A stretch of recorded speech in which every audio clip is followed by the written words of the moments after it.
Bismillahirrahmanirrahim. Assalamualaikum warahmatullahi wabarakatuh.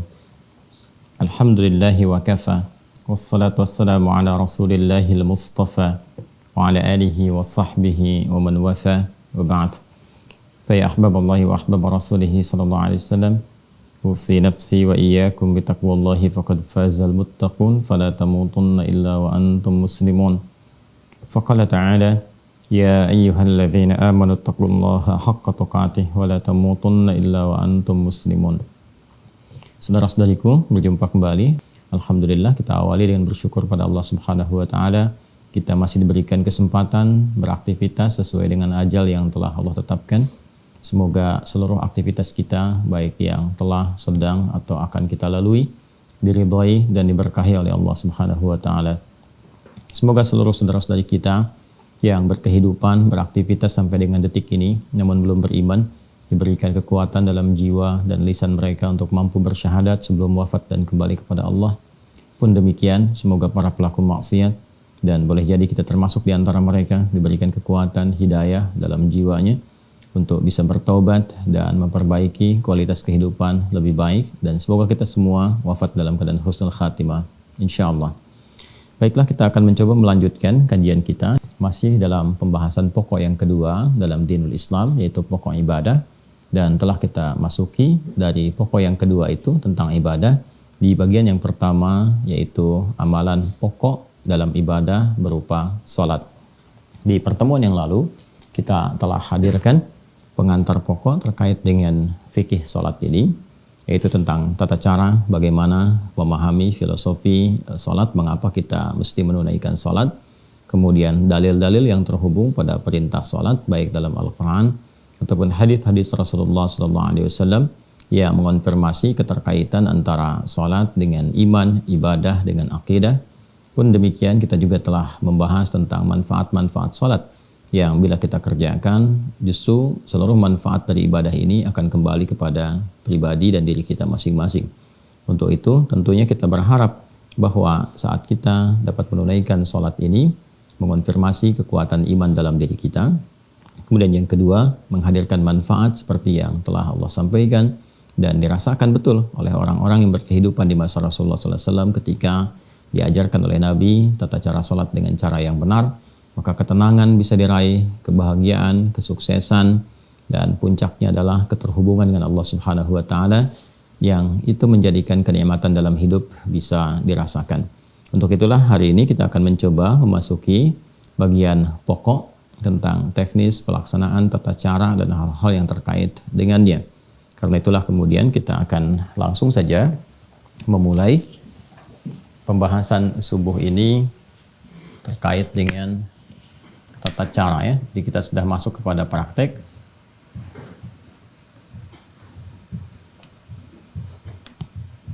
Tata cara salat. Mohon berkenan untuk diingatkan bahwa bagi yang baru bergabung dengan sesi pertemuan kita di kesempatan ini, mohon agar dapat meluangkan waktu, melapangkan hati, belajar pada video-video sebelumnya, ta'lim sebelumnya, sehingga ada ketersambungan dengan materi kita pada saat ini. Tata cara salat, ya. Kita mulai sebelum kita menjelaskan tentang praktek salat dari tata caranya dan juga terhubung pada keterangan-keterangan baik dalam Al-Quran ataupun hadis-hadis Nabi Muhammad SAW. Kita ingin lihat dulu untuk penguatan antara korelasi iman dengan ibadah yang saling terhubung satu dengan yang lainnya. Ini ada syariat, ini ada akidah, di sini ada syahadatain. Alhamdulillah, alhamdulillah. Di sini kemudian kita beri contoh yang pertama. Ini tertukar, ya. Di sini akidah, di sini syariat. Di sini akidah, di sini syariat. Kemudian ini syahadat, wujudnya syahadatain. Asyhadu an la ilaha illallah, asyhadu anna Muhammadar Rasulullah.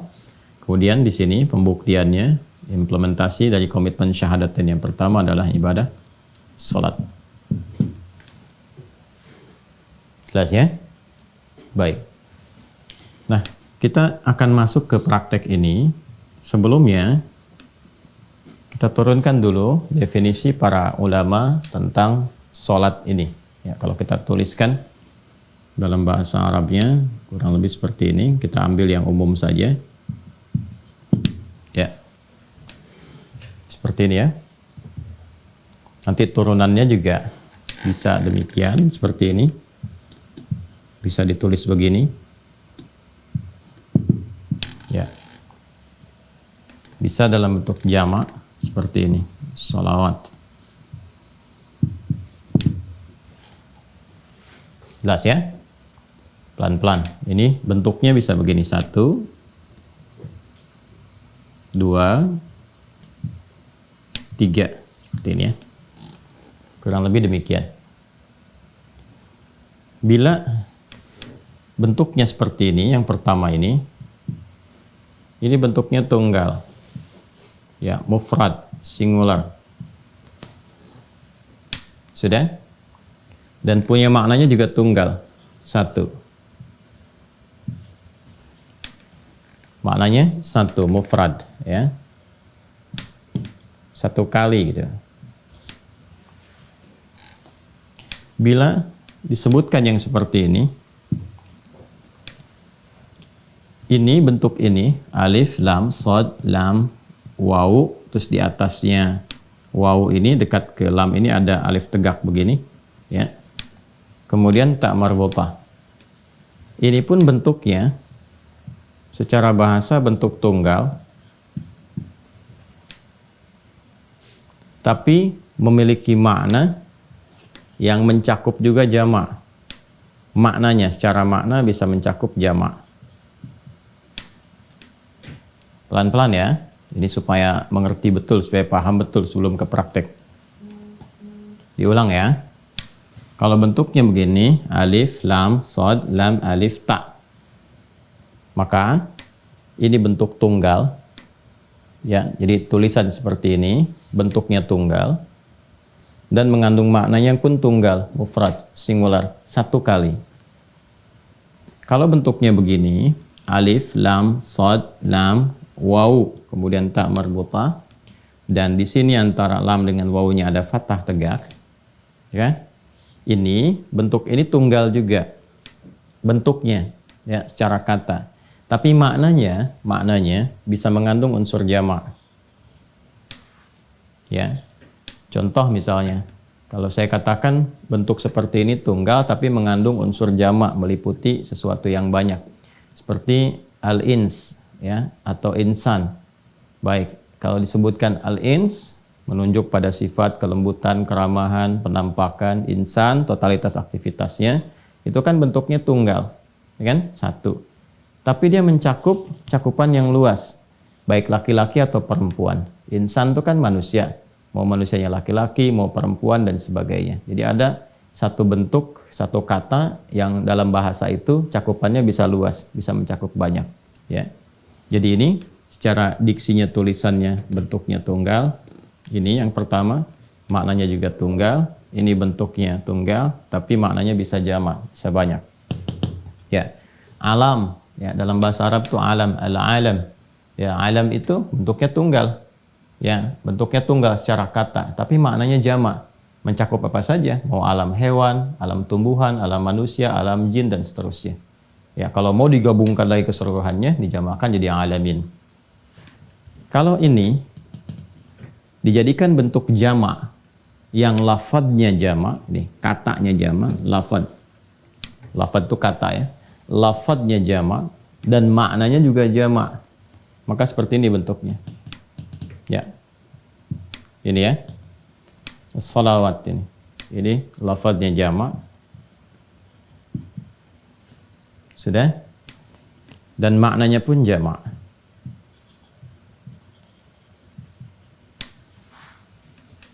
Jelas ya? Baik. Ini tiga ini penting saya sampaikan karena nanti kalau kita menemukan bacaan dalam Al-Quran ataupun hadis-hadis Nabi Muhammad SAW mencakup tentang ini, kita bisa memahami maknanya kemana. Ya? Contoh misalnya, kalau ini sudah jelas ini tunggal, ini tidak perlu diperdalam lagi.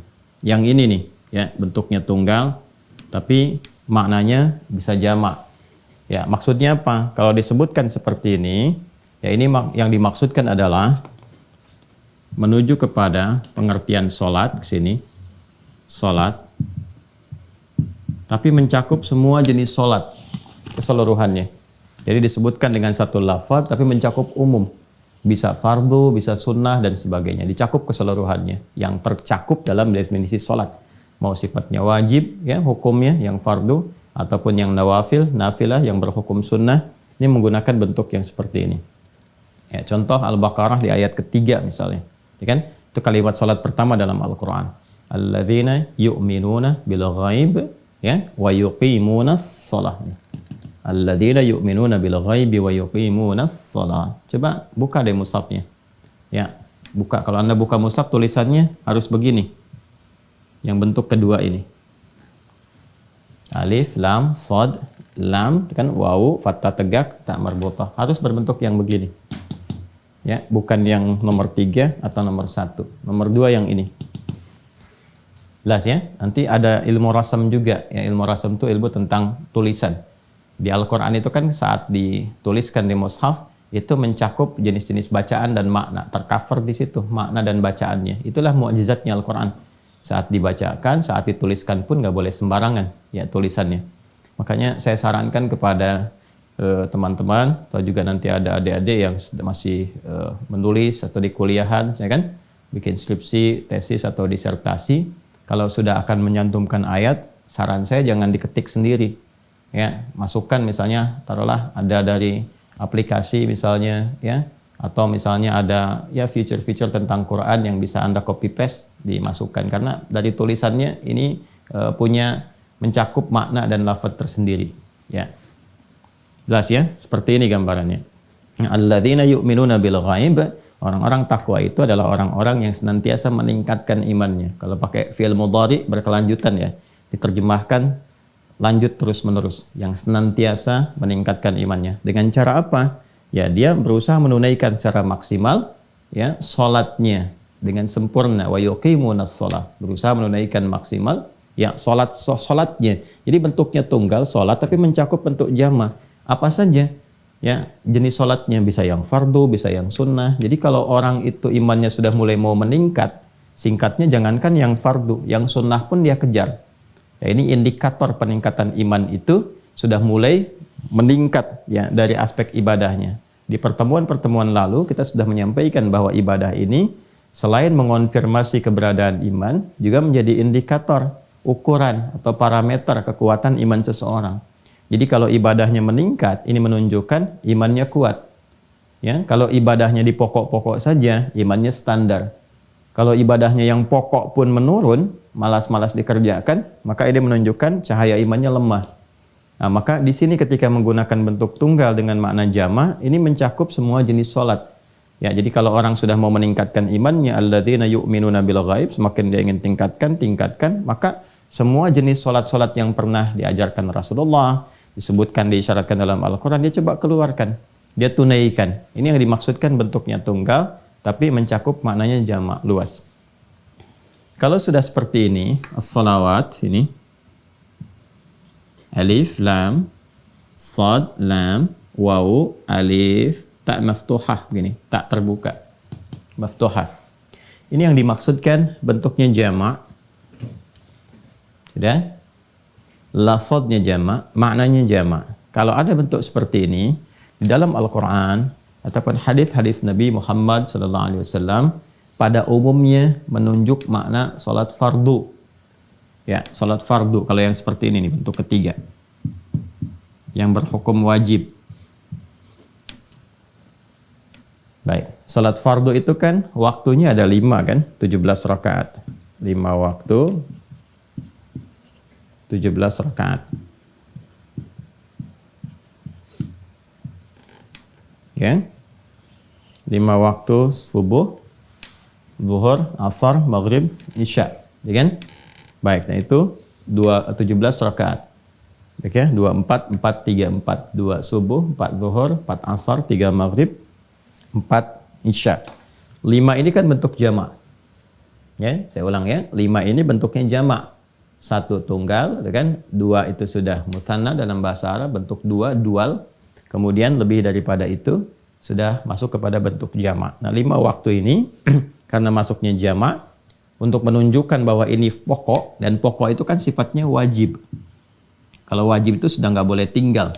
Ya, sama sekali harus dikerjakan, nggak boleh tertinggal. Jangankan misalnya dari waktunya, dari rakaatnya pun harus sempurna. Betul, waktunya 5, cuman subuhnya 1 rakaat misalnya, ya keliru. Ya kan? Tetap harus 5 waktu, 17 rakaat. Harus sempurna keadaannya. Ya, karena sifatnya ini mengikat, fardu, pokok, wajib dilakukan, maka kata yang mewakilinya pun harus tegas sifatnya. Ya, nggak boleh bersifat umum. Nah, kalau ini kan masih umum nih. Yang ini nomor 2 masih umum. Ya kan? Walaupun tunggal mencakup jamak tapi masih luas. Kalau yang ini jelas tunggal saja, bahkan bisa bermakna secara kebahasaan berarti doa, gitu kan? Nah, kalau yang ini, kalau sudah ada as-salawat, ini sudah jelas penunjukannya, dilalahnya jelas menunjuk kepada yang pokok, yang fardu dengan jumlah rakaat 17, dengan jumlah waktu ada 5. Contoh misalnya kita hadirkan Quran surah kedua Al-Baqarah ayat 238. Jelas ya? Paling kanan sebelah atas di pojok di mushaf. Ya, untuk mempercepat. Hafizu 'alas salawati. Bentuknya begini, harus begini. Harus nomor 3. Ya. Hafizu 'alas salawati was salatil wusta wa qumu lillahi qanitin. Ada ayatnya? Ya, hafizu. Begini ya. Hafizu 'ala. Nah. As-salawat. Nah, bentuknya harus bentuk ketiga. Ya. Perhatikan. Saya tidak mengetahui di terjemahan Anda yang saat ini pegang mushaf misalnya, atau ada aplikasi yang diinstalkan, ini diterjemahkan dengan apa. Ya, walaupun boleh jadi ini rata-rata yang umumnya terjemahkan dengan jagalah gitu kan. Jagalah oleh Anda sekalian waktu-waktu sholat, ya. Jagalah oleh Anda sekalian, ya, sholat-sholat yang telah ditetapkan. Jadi kalau sudah bentuknya begini, ini yang dimaksudkan sholat fardu yang pokok. Ya, jadi jangan sampai tinggal nih, jangan sampai waktunya berkurang atau rakaatnya tidak tepat. Ini sudah sempurna ya, nggak usah kreatif. Jadi nggak usah mengurangi atau menambah. Jadi yang sempurna betul itu jangan dikurang, jangan ditambahi. Ya, dikurangi tidak sempurna, ditambah juga menjadi celah. Ingat ya, dikurangi itu tidak sempurna, ditambah menjadi celah. Jadi sudah 5 waktu, 17 rakaat. Nah, ini yang pokok sifatnya yang fardu. Maka kalau sudah ditetapkan kata Allah, jaga. Nah, ini bentuk jaganya tuh menggunakan bentuk, kalau di ilmu saraf itu di tasrifnya dari wazan fa'ala yufa'ilu, hafadha yuhafidhu. Asalnya ini. Hafadha yuhafidhu. Ini. Ya. Bukan menggunakan kata hafidha yahfadhu. Yang begini bentuk yang enggak ada alifnya. Sebentar ya, kita detilkan dulu supaya mengerti betul apa yang kita kaji. Kalau begini, nggak ada alif, hafidha, ini menjaga. Menjaga. Penjagaannya bisa dijaga secara fisikal, bisa dihafalkan. Dengan menghafal itu, menjaga itu supaya nggak lepas. Ya, orangnya disebut hafidh. Hafidh. Nah, orang-orang sekarang penghafal Quran disebut hafidh. Kenapa disebut hafidh? Karena dia menjaga Quran dalam dirinya supaya nggak keluar. Jaga dalam ingatannya, gitu kan? Ya, walaupun para ulama dulu menyebutnya dengan hamilul Quran, ya kan? Ya, kalau di Al-Quran malah disebut dengan zikir hafalannya. Ya, orangnya zakir, ya, zakirun al-Quran. Kembali ke sini ya. Jadi ini kalau hafidha, menjaga. Kalau yang ini ada alifnya, hafadha, yuhafidhu, ya. Ini sudah ada alif, maknanya mufa'alah, bermakna saling. Saling menjaga. Jadi kalau pakai yang ini nggak pakai alif, hafidha yahfadhu, kata perintahnya ihfadh. Yahfadhu jamaknya, ya. Hafidha yahfadhu, ihfadh. Ihfaz. Begini. Kalau ini hafidho, dari kata hafadha, ya ada alifnya. Kalau tambahan ada alif setelah huruf pertama, ini maknanya saling. Wazannya fa'ala yufa'ilu. Ya, kayak musafahah, dari kata safaha yusafihu. Ya, saling bersalaman, saling. Jadi kalau mau salaman itu jangan ya akhlaknya, adabnya. Ya kalau kita ingin sama-sama gitu kan menghadirkan ke lapangan, itu berdua menyampaikan seperti ini, saling menjawab. Jadi kalau satu sudah begini, jangan salah satu menyampaikan, satu nggak respon, atau harus dipaksa oleh salah satu. Ya, nah yang normal itu saling. Makanya sofaha itu kan asalnya sesuatu yang lapang. Jadi kalau orang lapang itu salaman itu ya otomatis saja kedua-duanya saling bersalaman begini. Ya, tapi kalau salah satu ada yang belum lapang, biasanya satu begini, yang satu lambat, atau satu begini gitu ya. Nah, itu bukan disebut musafaha namanya. Karena sofaha itu asalnya sesuatu yang lapang hatinya. Ciri kelapangan hati itu ya bisa dilihat dalam bentuk perilakunya. Salah satunya akan merespon dengan cepat di antara satu dan keduanya. Itu gambarannya. Nah, ini hikmahnya apa menggunakan turunan dari kata hafadha dan kata perintahnya hafidhu, menunjuk makna saling ya, untuk memberikan kesan bahwa saking pentingnya yang fardu ini, yang pokok ini, yang wajib ini ya, dan diwajibkan oleh Allah untuk memaksa manusia, hamba-hambanya, mendapatkan rahmat Allah. Karena ada orang-orang yang belum paham gitu kan, bahwa sholat itu penting untuk kebahagiaan, sholat itu penting untuk kesehatan, jiwa, fisik, dan akal. Sholat itu penting untuk ketenangan, gitu kan? Dan turunan-turunan lain yang telah kita bahas di pertemuan yang lalu. Sedangkan Allah itu kan maha pemilik rahmat yang sempurna, luas rahmatnya. Wasiat rahmatuh, ya, sangat luas rahmatnya, disebut dengan Rahman, ya, dinamakan dengan Rahim. Saking luasnya itu Allah sampai memaksa. Kalau nggak sayang nggak akan dipaksa.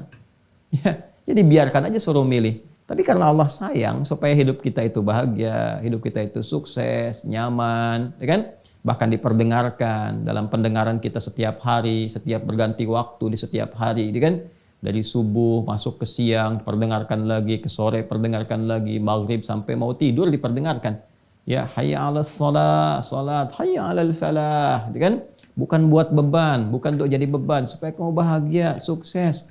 Sebab ini hukum kehidupan begini, sunatullahnya begini, dari dunia sampai kamu ke alam kubur sampai ke akhirat. Sudah ada sistemnya, Allah yang Maha tahu, ya kan? Dan tanda kepatuhan kita kepada Allah. Dipaksa itu hukum wajib ini sifat memaksa karena sayang.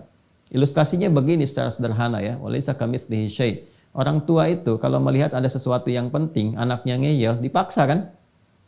Udah kamu pergi aja. Kenapa sih? Nggak usah banyak tanya. Nah kan, kalau udah banyak tanya-tanya begitu, udah langsung disiapin, dipaksa gitu kan? Ya kalau perlu ditarik dan sebagainya. Pada sesuatu yang sangat penting. Ya, hari mau wisuda masih santai-santai, udah tahu macet masih santai-santai, akhirnya kan dipaksa kan, ya, dan seterusnya gitu, dan macam-macam lah yang mungkin bisa terjadi dalam kehidupan kita. Nah ini seperti itu, Allah itu Rabbi Rahman, ibu punya rahim, ya, di tempat itu disayang-sayang luar biasa, sedangkan Allah maha pemilik sifat semuanya, maka wajar kalau menetapkan hukum wajib itu untuk memberikan kesan rahmat yang sangat luas, ya. Nah ini, saking pentingnya ini, diminta kita itu saling menjaga. Karena boleh jadi yang satu itu tidak ingat. Ya, lupa. Atau tidak sadar. Kan itu sudah wajar ya. Kalau sudah lupa kan suka nggak ingat gitu kan. Nah ini kalau satu itu lupa, tidak tahu waktu, yang lain mengingatkan. Ya, makanya sifat saling itu diikat erat sampai dengan adzan. Adzan itu kan satu-satunya sekarang. Itu kan panggilan di muka bumi ini yang tidak pernah berhenti 24 jam. Kalau mau jujur diurutkan semuka bumi, silahkan cek. Ya, dan itulah hikmahnya menjadikan setiap waktu itu kan punya perbedaan-perbedaan waktu. Ya, coba kita lihat di Indonesia aja. Jangan skup Indonesianya lah, skup provinsinya aja.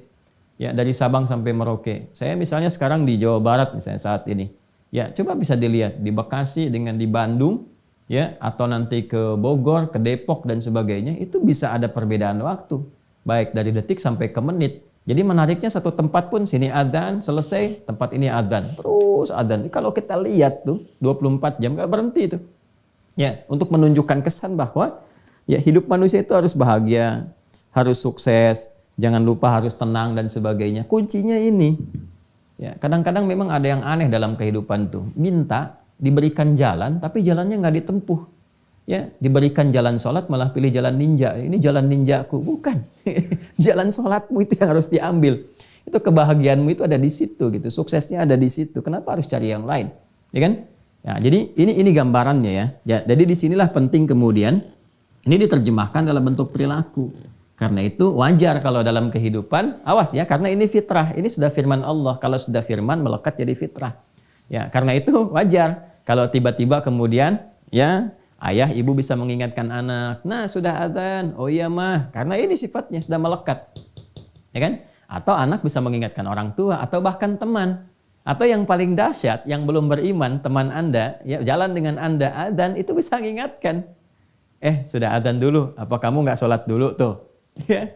Nah, itu bersyukurlah, alhamdulillah kan artinya ada satu pancaran yang sampai kepada jiwa dia, tinggal Anda sebagai temannya bagaimana mendoakan dia, bermohon kepada Allah dalam setiap sujud Anda di malam hari, menyontohkan nilai keislaman yang baik kan, nah, sehingga dia berkesempatan mendapatkan hidayah Allah Subhanahu wa taala untuk bersyahadat. Nah, ini ya sifatnya saling. Nah, ini kalau kita bawa ke dalam kehidupan berkeluarga atau kehidupan sosial misalnya, ada dipraktekkan. Saling itu kan wasilahnya banyak. Bisa dengan lisan mengingatkan bagi yang tahu kan, atau nanti dibuatkan jadwal-jadwal sholat, tempel tuh ya, kalau perlu ditempelkan di dinding misalnya, di kamar, di meja makan, nggak apa-apa, ditempelkan aja waktu-waktu sholat itu ya, supaya diketahui ya. Kalau mau ditempelkannya ya dengan kreativitas deh ya, waktu sholat, waktunya kamu bahagia ya, engkau mencari kebahagiaan, ini waktunya, engkau mencari kesuksesan, ini jalannya ya, dan seterusnya. Jadi kita tuh paham begitu melihat waktu sholat, nah ini nih waktu bahagia saya nih ya, waktu curhat saya, waktu sukses saya ini. Jadi cara-cara seperti itu memberikan ibadah itu ternikmati, memberikan kesan ternikmati. Nanti dengan pembelajaran kehusyuan bisa hadir. Bagaimana caranya kita nikmat ibadah ya, dan khusyuk dalam menjalaninya, nikmat, senang, nyaman dengan memahami hikmah di balik itu. Kemudian juga khusyuk dilahirkan dari pemahaman ya tentang tata cara pelaksanaannya. Sudah paham ya? Kalau sudah mengerti ini semua, baru nanti sebelum masuk ke praktek, kita jelaskan dulu ya maknanya, definisinya, artinya. Dari definisi itu baru diketahui praktek. Jelas ya? Baik. Kalau kita ingin turunkan definisi, maka kita gunakan dulu dari kata yang paling awal ke sini ya. Salat. Tuliskan dulu ke sini. Salat secara bahasa, secara etimologi.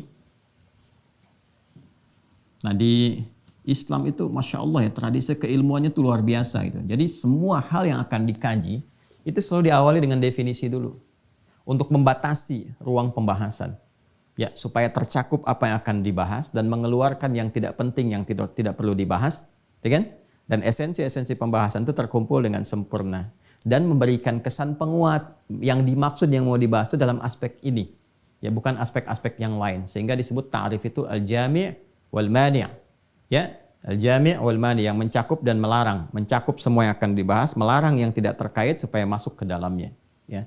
Ini gambarannya. Jadi secara bahasa dulu, kalau bahasa nanti ini memiliki keumuman makna, mau ditarik kemanapun ya itu bisa memungkinkan. Secara bahasa, kata sholat ini itu punya makna yang serupa dengan doa. Doa. Ya, berarti doa. Anda kalau mau buka kitab fikih manapun yang menerangkan tentang sholat dengan pendekatan mau dari jalur mazhab manapun. Yang populer misalnya kan yang 4 itu, mau Hanafi, Maliki, Syafi'i ataupun Hambali, rahimahumullahu jami'an, itu definisinya nggak ada yang beda. Ya, secara bahasa diartikan apa? Doa. Ya, disebut dengan demikian karena memang isi sholat itu seluruhnya doa. Umumnya doa, permohonan-permohonan kita kepada Allah Subhanahu wa ta'ala. Inna salataka sakanul lahum. Ya, dan doakanlah mereka Muhammad SAW, sungguh doamu atau sholatmu atau doamu itu ya, itu akan menenteramkan bagi mereka. Nah, perhatikan baik-baik. Selalu ada pertanyaan begini. Awas ya. Nah, ini detailnya. Jadi di bahasa Arab itu ada detail. Kalau kita ngaji di ilmu bahasa, ada detail. Kalau sholat itu sama dengan doa, kenapa nggak disebut doa aja? Jelas ya? Kalau sholat sama dengan doa, kenapa nggak disebut doa aja? Ya, nah inilah uniknya dalam bahasa Arab itu ada kekayaan literasi kata gitu ya. Jadi satu makna itu ya atau satu kata itu maknanya bisa berbeda dengan kata yang lain yang kadang-kadang orang-orang awam mengartikannya dengan serupa. Ya, seperti pujian itu ada detil ya. Ada alhamdu, ada asthana misalnya. Ya, kapan itu digunakan? Seperti duduk, ada jalasa, ada qa'ada. Kapan itu digunakan? Ada detilnya. Jadi kalau kita katakan sholat itu doa, kenapa nggak disebut doa aja ibadahnya? Gitu kan? Ya, Anda bisa katakan begini, wah kalau doa kan sifatnya masih umum, ya kan? Tapi sholat kan khusus, boleh seperti itu, ya. Nah, hanya detilnya adalah kita temukan di kalimatnya, gini. Kita temukan di kalimatnya. Perhatikan baik-baik ya. Dengan membahas detil katanya itu, kita akan temukan kemudian dari akarnya. Doa ini, akarnya dari kata da'a yada'u. Da'a yada'u. Ya, doaan. Wa da'watan. Dakwah juga dari sini. Dakwah itu menyeru, ya mengajak dan sebagainya. Ya, ada unsur memohon juga di dalamnya. Kalau kepermohonan jadi doa, doa itu bahasa Indonesia dari bahasa Arab ya. Dan kita itu bahasa Indonesia banyak sekali menyerap dari bahasa Arab, banyak sekali. Ya, bahkan ada yang di ya lembaga-lembaga pemerintahan, majlis permusyawaratan rakyat itu bahasa Arab semua. Majlisnya bahasa Arab, permusyawaratan bahasa Arab, rakyat bahasa Arab ya. Dewan perwakilan rakyat bahasa Arab juga semua itu. DPR tuh bahasa Arab semua isinya tuh. Dewan dari kata diwan, kan? Kemudian apalagi perwakilan wakil itu bahasa Arab ya. Ya diberikan awalan dan akhiran aja gitu kan. Kemudian rakyat ya dari bahasa Arab juga. Ya, jadi banyak dari bahasa Arab terserap ya karena asimilasi yang dulu terjadi. Langsung ke sini saja ya. Ini doa. Dari kata da'a asal katanya, kalau sifatnya permohonan disebut doa, kalau ajakan disebut dengan dakwah. Perhatikan baik-baik ya. Salat akar katanya. Ya, kalau saya bilang akar berarti ke awalnya, infinitifnya. Ya. Kadang-kadang saya melampaui di tasrif ya, derivasi kata sorof untuk menemukan ke akar awalnya. Ini yang penting saya tekankan karena ada beberapa yang kadang-kadang kurang memahami ya, ketika saya misalnya menerangkan taruhlah turunan kata misalnya kan ahsana yuhsinu, ya kan? Ihsan.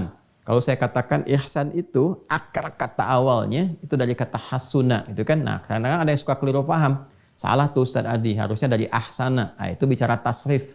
Kalau kita bicara tasrif, betul ahsana, yuhsinu, ihsanan. Tapi kalau kita ingin menggali sisi kebahasaan yang paling awal, ahsana itu kan ketika diberikan tambahan hamzah di depannya. Asal dari awalnya adalah hasuna atau al-husnu. Jadi kalau saya sedang bicara awal dari ilmu bahasa, ini menunjuk kepada dasar yang paling utama. Ya.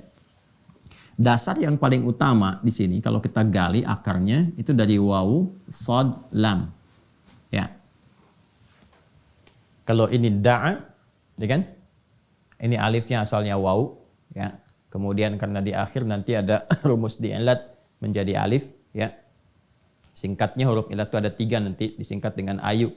Alif, waw, ya. Perhatikan baik-baik ya. Da'a begini, ini dari kata wasala. Wasala yasilu, ya.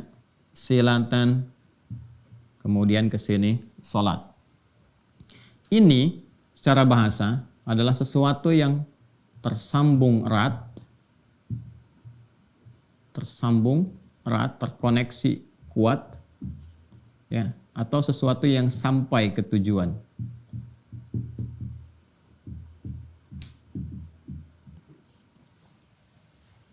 Pelan-pelan ya. Kita masih bahas pengertian bahasa nih. Wasala itu dasarnya sesuatu yang tersambung erat atau sampai ke tujuan. Ya kan? Makanya ada dari sini kata wusul. Wusul itu sampai. Ya. Wasala Muhammad fi Sumatra ya, ams sa'ah 7 sabahan. Ya, Muhammad sampai di Sumatera kemarin jam 7 pagi. Ya, itu sampai ke tujuannya. Jelas ya? Sesuatu yang tersambung atau terhubung secara erat. Juga akarnya dari sini. Silah, wasala yasilu, ya, ada waslan, wusul, silatan, silah. Silah. Wesel itu dari bahasa Arab juga tuh, wesel. Artinya sesuatu yang sampai, kalau ngirim diharapkan sampai ke tujuan. Ya. Silah, sesuatu yang terhubung erat. Masih ingat silaturahim? Ya kan? Silaturahim, kalau Anda mau kumpul-kumpul kan Anda katakan saya mau silaturahim dulu, ya kan? Nah, silah itu artinya sesuatu yang terhubung dengan kuat. Ya, rahim, satu bentuk perhatian, kasih sayang yang bersumber dari hati yang paling dalam. Bentuk perhatian, kasih sayang yang bersumber dari hati yang paling dalam. Jadi diharapkan dengan bertemu itu, ya kan? Bisa saling ngobrol, bercengkrama, cerita sehingga melahirkan rasa perhatian, ya kan? Berkasih sayang secara umumnya satu dengan yang lainnya sehingga melampaui ruang, ya bahkan waktu dari tempat Anda berkumpul sebelumnya. Jadi suksesnya silaturahim itu bukan saat kumpulnya. Kalau saat berkumpul Anda menyapa, wajar orangnya ada. Nanti setelah selesai itu, itulah saat Anda mampu mendoakan kawan Anda itu. Mampu menyapa dia, bertanya kabarnya. Itu yang dimaksudkan silaturahim. Jadi tetap terhubung dengan erat walaupun sudah berpisah ruang.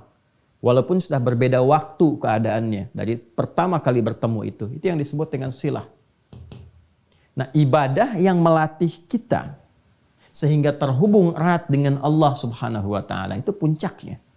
Ya, Anda dengan manusia aja bisa berhubungan erat. Kenapa dengan Allah terpisahkan? Ya kan? Ya, Anda dengan manusia bisa ingat, kenapa dengan Allah bisa lupa? Ya, antaqulu yaumal qiyamati inna kunna an hadzal ghafilin. Itu di penghujung ayat 172. Ya, surah ke-7 itu Al-A'raf. Ada orang-orang yang lupa. Mengatakan kepada Allah, saya lupa ya Allah. Ya, nasullaha, ya mereka lupa dengan Allah. Kok bisa gitu? Dengan manusia bisa ingat, dengan penciptanya sendiri dia lupa. Nah, maka kita dilatih oleh Allah, ya kan? Untuk melakukan ibadah yang sifatnya diwajibkan, sehingga dengan itu mengoneksikan diri kita, menghubungkan erat dengan Allah Subhanahu wa taala. Nah, ibadah yang melatih diri kita itu sehingga terhubung selalu terkoneksi dengan erat ya kepada Allah Subhanahu wa taala, itu ibadahnya disebut dengan salat. Ya, jadi ketika menunjuk makna kebahasaannya terkait dengan ibadah, makna kebahasaannya, kenapa disebut salat? Tidak langsung disebut dengan doa, ya karena perhatikan di sini ada unsur penekanan dari sifat konektivitas yang ini ditekankan bahwa ibadah yang ditetapkan nama ini memberikan kesan bahwa dengan kamu salat itu kamu terhubung erat dengan Allah Subhanahu wa taala. Dan doa-doa yang kamu bacakan pun kalau sudah terhubung itu yang sampai ke tujuan, sampai kepada Allah. Ya. Jadi bagaimana Anda bisa berdoa dalam sholatnya, doanya bisa sampai, bisa khusyuk, kalau Andanya nggak tersambung dengan Allah. Ya, kan ada orang yang berdoa tapi nggak terhubung kan? Pikirannya memikirkan pekerjaan, lisannya berkata Allahu Akbar, tapi di pikirannya masih ya amalhu akbar, handphonehu akbar, dan sebagainya. Handphonenya yang lebih besar, yang banyak difikirkan, pekerjaannya, status sosialnya, dan sebagainya. Jadi ketika disebutkan sholat, ini dari namanya dan memberikan sebuah kesan yang kuat kepada kita. Kalau sedang sholat, ya nyambung. Ya, kalau sedang sholat, tepikan yang lain. Bangun konektivitas terhubung dengan Allah. Supaya apa? Supaya apa yang kita mohonkan dari kebutuhan kita itu, yang kita ingin bahagia, ingin sukses, ingin tenang hatinya, punya persoalan yang ingin disampaikan, pengen dijawab doanya, supaya sampai kepada Allah ini semua, maka terhubunglah. Ya, jelas ya? Nah ini jadi kenapa disebut sholat secara bahasa, dia mengandung unsur doa, ya tapi tetap diberikan nama dengan sholat bukan dengan kalimat doa, ingin menekankan ini, ketersambungan kepada Allah yang kuat, sehingga dengan ketersambungan itu, doa-doa yang disampaikan itu sampai kepada Allah dan mudah untuk dikabulkan. Jelas sampai sini? Jelas ya? Jadi kalau Anda ngaji di kitab-kitab fikih, Anda sampainya ke sini. As-salatu lughatan ad-du'a. Salat secara bahasa itu doa, selesai.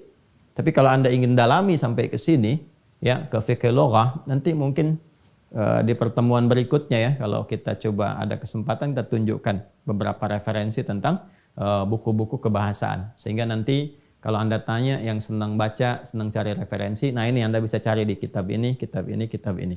Ya, ini gambarannya seperti ini. Ah, ini baru secara bahasa. Jadi sekarang mengerti kenapa disebut dengan sholat. Ayo sholat, sholat, sholat. Maksudnya apa? Ya, jaga ketersambungan dengan Allah. Kalau sudah terhubung, pasti dapat perhatian. Anda terhubung dengan pimpinan, punya koneksi. Saya punya koneksi nih di sini tuh, kan? Berarti yang diharapkan apa? Perhatian kan? Nah sekarang konektivitas Anda terhubungnya ke Allah. Apa yang terbatas bagi Allah? Gak ada. Ya semua tercakup. Karena itu orang-orang yang telah tuntas sholatnya, maka ciri khasnya kalau benar sholatnya itu, ya ada ketersambungan. Ya ketersambungan itu yang disebut dengan zikir. Hasilnya disebut dengan zikir. Zikir itu kan ingat. Ya tersambung itu kan ingat, terkoneksi, ingat. Ya terhubung. Itu yang disebut dengan zikir namanya.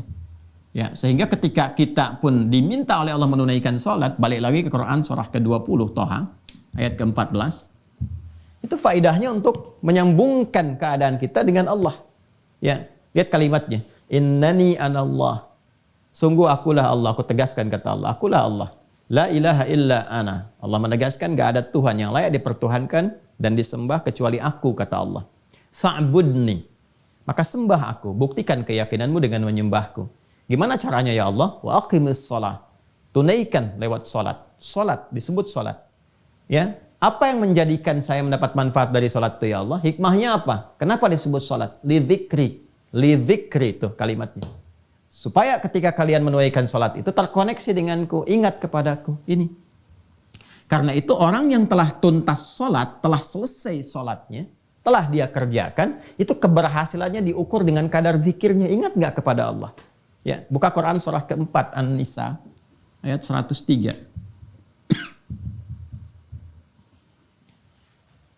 Ya. Quran surah 4 An-Nisa ayat 103.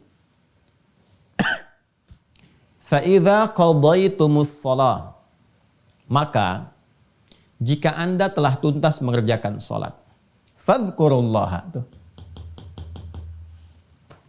Ya.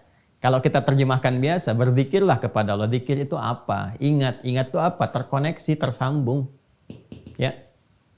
Coba lihat di jaringan Anda sekarang yang sedang online. Coba lihat. Kalau Anda buka connectivity jaringan, coba tersambung kan? Tersambung atau terputus? Coba lihat di pinggir komputer Anda itu sebelah kanan. Ya, atau atas tuh. Sinyal terputus, sinyal tersambung kembali. Tersambung itu ya ini zikir. Ya. Fadhkurullaha, maka orang yang telah tuntas mengerjakan sholat itu, ciri khas keberhasilan sholatnya itu bisa terlihat akan konektivitasnya kepada Allah. Segera sambungkan dirimu, koneksikan. Ya, maka orang yang telah tuntas sholatnya selesai, kalau benar-benar berhasil, maka dalam berdirinya qiyamah, dalam duduknya wa qu'uda, bahkan dalam tidur berbaringnya wa ala junubikum, itu tersambung dengan Allah. Orang yang sudah tersambung terjaga. Ya, dia ingat Allah. Kalau sudah ingat Allah kan dia berdiri mau jalan nggak mungkin melakukan tindakan yang tidak disukai Allah, karena saat dia akan bertindak dia ingat Allah. Mau bicara nggak mungkin kotor. Kenapa? Sebab ketika akan bicara ingat Allah nggak suka dengan kata-kata kotor. Ya, nggak mungkin ini hari Jumat nih, nggak mungkin pulang dari Jumat tertukar sandal, mustahil. Kenapa? Saat akan melangkah itu ingat. Jadi begitu akan pakai nggak mungkin tertukar, ingat. Ada yang melihat, ada yang mengawasi dan sebagainya. Itu konektivitas.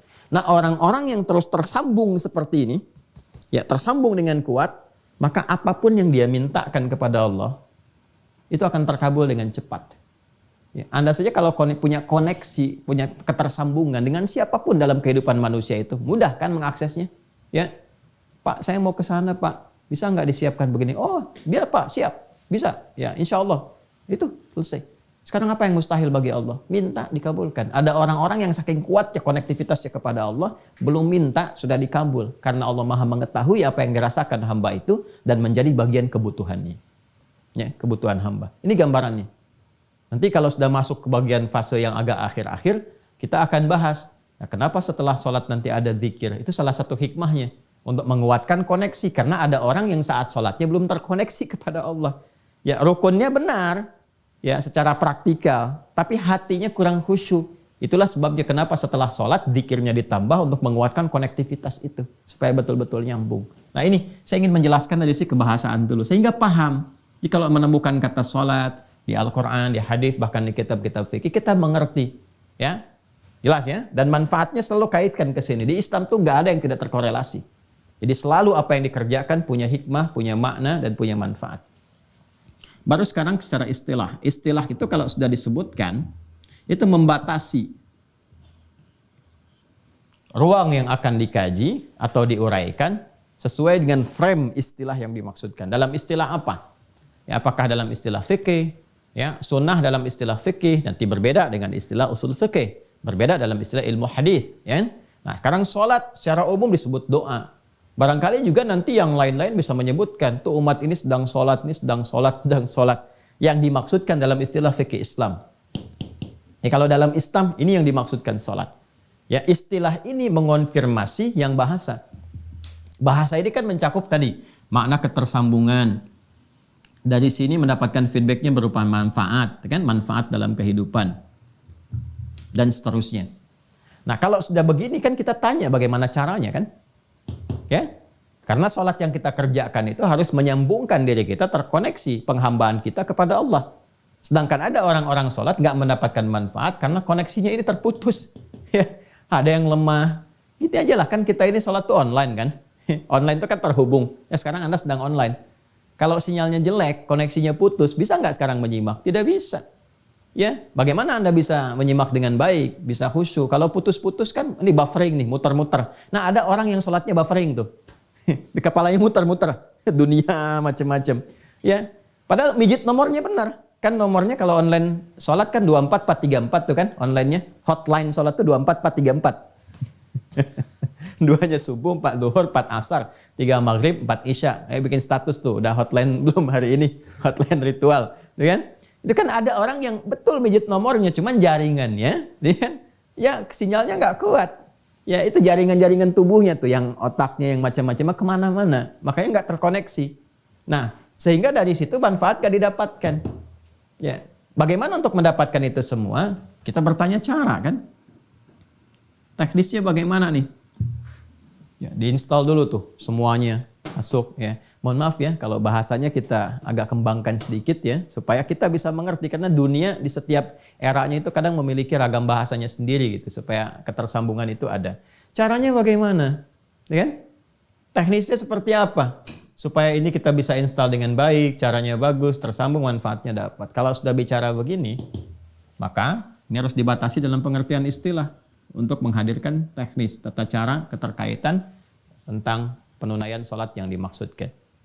Maka kalau kita buka dengan penjelasan istilah, selalu dibuka dengan kalimat ibadah. Mengonfirmasi bahwa sholat yang kita kerjakan itu adalah masuk dalam ranah ini. Anda silahkan kalau buka kitab fikih manapun, ya yang paling standar, itu pengertian sholat itu selalu dibuka dengan kalimat ibadah. Ibadah yang dibuka kan dengan takbir, diawali dengan takbir, dan ditutup dengan salam. Nih, secara umum dulu. Awas, kalimat ibadah ini mengonfirmasi bahwa sholat yang ditunaikan itu masuk pada kategori pokok yang kedua. Dari 4 pokok itu. Ada akidah, ada ibadah, ada muamalah, ada akhlak. Sholat masuk pada kategori ini. Ketika disebutkan ibadah, konsekuensi keduanya mengonfirmasi dari iman. Artinya apa? Kalau dia sholat, berarti dia beriman. Seperti hadis yang kemarin saya sampaikan. Jelas ya? Dan ayat yang tegas menyampaikan, wa ma kana Allahu liyudhi'a imanakum. Ya kan? Artinya kalau ada orang nggak sholat, nggak ibadah, mengonfirmasi bahwa ada persoalan dalam imannya. Apalagi kalau dia mengaku muslim, mengaku beriman, nggak sholat. Nah, ini persoalan serius. Ya? Nah, ini gambarannya. Ibadah yang dibuka dengan takbir, ditutup dengan salam, yang tata caranya, teknisnya diatur lewat penjelasan Nabi SAW. Penjelasan dan contoh Rasulullah SAW. Ibadah yang dibuka dengan takbir, ditutup dengan salam melalui aturan dan ketentuan tertentu. Aturan tertentu.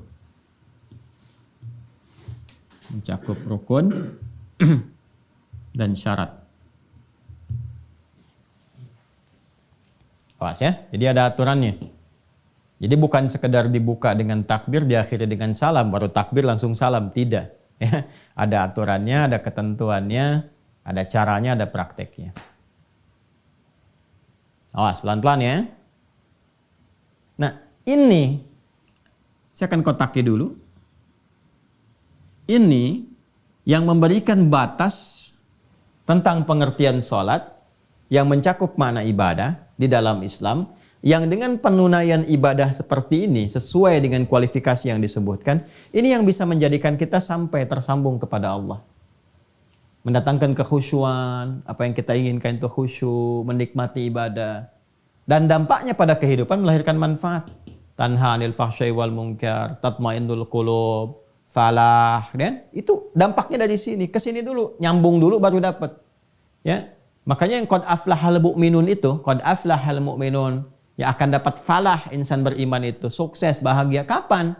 Ya alladzina hum fi salatihim, yang mereka itu kualitas salatnya khasyi'un, khusyuk, nyambung dulu. Begitu tersambung, ada kenikmatan dalam salat, minta sesuatu, apa aja dikabulkan, falah dapat. Itu yang dimaksud hayya 'alal falah. Nah, cara ini harus terpenuhi dulu. Untuk khusyuk ada cara. Ya, jadi kalau kita mau ambil di sini, ya, tabelnya begini ya urutannya nih. Caranya dari cara dapat kekhusyuan, ya, dari khusyuk kemudian mendapatkan manfaat. Manfaat ini banyak nanti. Ada terkait dengan dunia, ada terkait dengan alam kubur, ada terkait dengan akhirat. Dan konfirmasi di akhirat saat hisab pertama kali itu sholatnya. Ya, punya koneksi nggak dengan Allah tuh? Ya, tersambung nggak? Ya, dia ada hubungan hamba dengan pencipta nggak? Khalik makhluk nggak? Itu yang pertama dikonfirmasi sholatnya dulu. Ya, inna awwala ma yuhasabu bihil abdu yaumal qiyamati as-salah. Amalan pertama yang akan dihisab di hari kiamat itu sholat. Ya, idza salahat salaha sairu amali. Ya, jika bagus salatnya, ini pertanda baik amal-amal yang lainnya. Wa idza fasadat fasada sairu amali. Dan jika jelek salatnya, ada persoalan, ini menjadi pertanda yang tidak baik untuk amal-amal yang lain, karena ini amalan pokoknya. Ya, ini tiang-tiangnya. Ya, ini ya. Jadi kalau kita ingin sampai ke sini nih pertanyaannya, ya. Ustaz, kok bisa salat mencegah perbuatan keji dan mungkar yang dulu-dulu, gitu kan? Ya, itu terjadi. Kenapa yang sekarang sholatnya sama, tapi tidak melahirkan manfaat-manfaat yang dimaksudkan? Cek, khusyuk nggak sholatnya? Ya? Oh, ternyata nggak khusyuk. Kenapa? Lihat caranya, cara menunaikannya. Nah, ini persoalannya. Jadi kalau caranya benar, lahir kehusyuan, ternikmati sholatnya, manfaat datang. Dunia yang 5 kemarin kita sebutkan. Ya, alam kubur terjaga. Nanti dibuktikan saat masuk kuburan. Kalau sekarang kan belum kelihatan. Di saat masuk kubur baru terasa. Ya, kalau ingin cepat merasakan, ya nggak bisa juga sesuai ajal. Kalau ajalnya tiba, baru kemudian masuk ke sini. Di akhirat jelas, semua terkonfirmasi, semua jelas. Hadisnya, ayatnya, dan sebagainya. Nah, sekarang kita berada di fase ini. Karena pertanyaannya ini di awal tentang caranya, maka kita akan masuki fase yang ini. Nah, ini pengantar kepada cara. Pokoknya banyak muqaddimah nih. Karena muqaddimah itu dasar pemahamannya. Jadi kalau nggak disampaikan dari sini nih, bisa aja kita langsung bahas. Begini caranya, begini, begitu, dan sebagainya. Tapi kita nggak akan merasakan ya sensasi pembahasan dan pemaknaan yang mungkin bisa mengantarkan kepada motivasi yang kuat untuk menunaikan sholat dengan cara yang benar. Nah, ini kita akan gali, teman-teman, dengan mengambil penjelasan Nabi dulu. Kalau sudah masuk cara kan teknis ya. Kalau teknis kan sudah masuk pembahasan ya dan penjelasan. Kalau sudah masuk penjelasan, porsinya ada di hadis. Ya, di Rasulullah sallallahu alaihi wasallam. Rasulullah sallallahu alaihi wasallam. Temukannya di hadis. Ya, kalau cari dalil perintah di Al-Qur'an. Ya, Al-Qur'an dah menyampaikan perintah-perintah umum seperti ini. Teknis hadis, karena hadis kan bicara tentang contoh dan seterusnya ya. Ya, kalau semua dijelaskan di Quran, betapa tebal Qurannya itu. Karena semua detil ada di situ. Tidak. Itulah indahnya Islam. Yang terkait dengan praktikal bisa dilihat, ada kemudahan. Ya, tapi hal-hal umum yang secara prinsip mesti ada, langsung firman turun. Supaya nggak beda antara lafaz dengan makna. Yuk kita cek dalam hadis. Kita ambil 2 yang paling sahih saja dulu ya. Karena ini baru dasar. Nanti setelah itu baru masuk kitab sunan. Ya, kita ambil di Al-Bukhari. Ya. Diambil tuh dilihat, maksudnya dicek, bukan diambil Al-Bukharinya. Ya, hadis riwayat. Kalau saya sebutkan HR, ya, hadis riwayat. Kalau saya sebutkan QS, Al-Quran surah. Jelas ya? Supaya sepakat dulu ya. Hadis riwayat Al-Bukhari. Nomor hadis 757. Nanti kita buka kitabnya. Kemudian hadis riwayat Muslim, Imam Muslim. Saya dahulukan Al-Bukhari dulu. Nomor hadis 397. Ini insya Allah kalau kitabnya sama, saya kira nggak akan beda ya nomornya. Nanti kita cek nanti ya. Ya, ini saya sudah sering menyampaikan saja, jadi masih agak ingat ini. Kita cek rawinya, sahabat Abu Hurairah. Abu Hurairah, Abdurrahman bin Sakhar. Sudah? Nanti dari Abu Sa'id, dari Abu Hurairah radhiyallahu taala anhu, dari Rasulullah sallallahu alaihi wasallam. Teruskan dulu ya. Kisahnya tentang kisah seorang sahabat ya yang ditelusuri, konon namanya Khalad bin Rafi' Az-Zuraiki. Khalad bin Rafi' Az-Zuraiki. Kalau di hadis gak disebutkan, nanti rajulun saja, di sirah kita akan bisa lacak gitu kan, dan seterusnya. Ada yang menyebutkan ini namanya. Yaitu indahnya Islam tuh terkonfirmasi semua gitu, literasinya tuh nggak memberikan celah bagi kita itu ya untuk bisa menyoal. itu indahnya tuh. Ini semua ada jalurnya, ditutup semua itu. Ya, dan kalau ada yang bermasalah langsung turun statusnya. Ya, dhaif langsung dan seterusnya, sehingga kita nggak ada celah untuk nyoal mau dari sisi mana. Ya, kita buka saja langsung ya ke hadis kitabnya. Saya pakai yang umum dulu ya. Kalau yang umum itu maksudnya yang matannya semua. Kalau pakai syarah itu udah berapa jilid sendiri. Ya, Al-Bukhari kalau pakai syarah Fathul Bari saja udah 18 jilid. Hadis Muslim pakai syarah Imam Nawawi udah 9 jilid. Jadi saya pakai yang ini untuk memudahkan, 1 jilid yang umum semua langsung hadisnya. Yang ini Sahih Muslim ya. Ya. Sahih Muslim nomor hadis 397. Kita lihat Kitabus Shalah. Saya nggak keliru, Kitabus Shalah. 136 Pak kalau nggak salah namanya. 397. Nah ini dia nih. 134 ya, sama 134. Dia nomor hadis 397 di sini. Ya. Ya, sebelah kanan di pertengahan. Saya simpan dulu begini. Yang ini nomor hadis 757. Konfirmasikan dulu. Bismillah. 757. Nah, ini dia. Nih, di sini ya. Halamannya 126 ini. Yuk kita konfirmasi, ini sama nih, ya, ini sama. Nanti ada juga versi riwayat yang senafas dengan ini, tapi nanti lebih lengkapnya lagi. Karena saya pernah sampaikan kan kepada Anda, kalau Nabi menyampaikan, ada yang disampaikan itu 10 orang, ya, yang mendengar atau menyaksikan. Kadang-kadang kalau cerita lagi kepada yang lain kan, ya, isinya sama, tetapi kadang-kadang versi bahasanya berbeda. Ada yang menyampaikan secara singkat begini, ada yang menyampaikan urutan-urutan dari awal, ya kan? Kamu tadi ngaji apa sama Ustadz Adi? Ya, ada 3 yang menyimak secara bersamaan. Itu ceritanya bisa beda tuh, walaupun mungkin yang disampaikan isinya sama. Ada yang mengurutkan, saya tuh ngaji tadi ya, nungguin dari jam 5, ustadznya mulai dari jam 5.20. Ya, ada pembukanya dulu begini. Ada yang langsung nyampaikan, tadi saya ngaji pergi sholat, ya itu pembuka dulu mukadimah sampai 1 jam lebih, ya, baru masuk kepada intinya. Ada yang langsung tadi ngajinya tentang fikih sholat, cara sholat begini, manfaatnya begini, macam-macam. Intinya kan sama, cuma nanti dari gabungan semua itu kita mendapatkan manfaat lebih luas. Itu di ilmu hadis disebut al-jam'u wat taufiq, mengumpulkan semua yang terkait dengan referensi riwayat, lalu diambil petunjuknya kemana arahnya. Nah, itu yang dilakukan. Baik, kita dahulukan Al-Bukhari ya, karena tadi nulisnya di situ di Al-Bukhari. Sekali lagi ini kitab yang Al-Bukhari, halaman 126, ya, nomor hadis 757. Ya, saya bacakan di Kitabul Adzan ya, topik yang ke-10. Bismillahirrahmanirrahim. Qala al-Imam al-Bukhari qala haddatsana Muhammad bin Bashar qala haddatsana Yahya bin Ubaidillah qala haddatsani Sa'id bin Abi Sa'id an abihi an Abi Hurairah radhiyallahu taala anhu. Nah, ini tadi yang saya sampaikan. Hadis riwayat Abu Hurairah. Clear ya? Jelas ya? Baik, jadi rawinya sesuai.